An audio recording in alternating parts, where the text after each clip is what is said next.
I'm Rhonda T. Housefly. Welcome to my show, Bug Talk, where we talk to bugs. Today my guest is a bee. Everyone help me welcome Bee. You're not a bee. I'm Katie. Oh, hi Katie. You again. Great.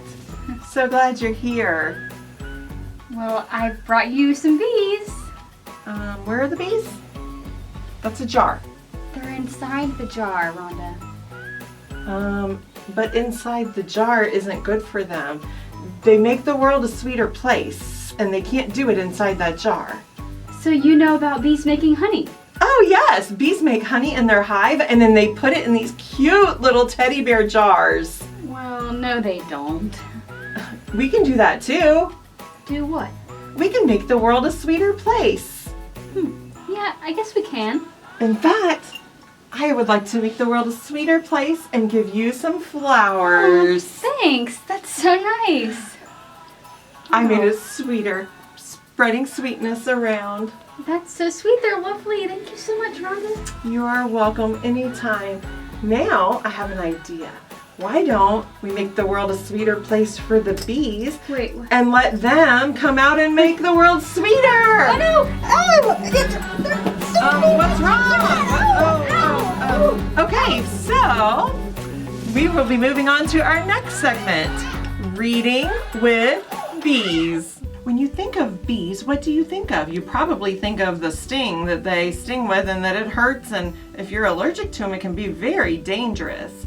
But you know what? Bees also have a sweet side because they make the most delicious tasting thing on earth, honey. So just like bees, God wants us to use what we have to make the world a sweeter place for others. In the Bible, we hear about a parable of someone who makes the world sweeter for someone else. This is a story of the Good Samaritan found from Luke 10. One day, a lawyer put Jesus to the test. He said, "I know the law says to love God with all my heart and to love my neighbor as myself, but who is my neighbor?" Jesus told him this parable.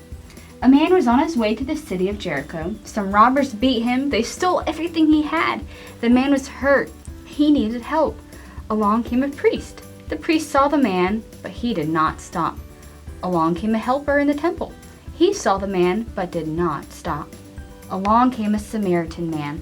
When he saw the hurt man, he stopped. The Samaritan man cleaned up the man's wounds. He lifted the man onto his own donkey and took him down the road to an inn. They stayed at the inn. The Samaritan man took care of the hurt man all night long, said Jesus. In the morning, the Samaritan man gave the innkeeper 2 silver coins and said, "Take good care of him until I return." After Jesus finished the story, he asked, "Which one of the 3 men was the neighbor?" The lawyer answered, "The one who took care of the hurt man."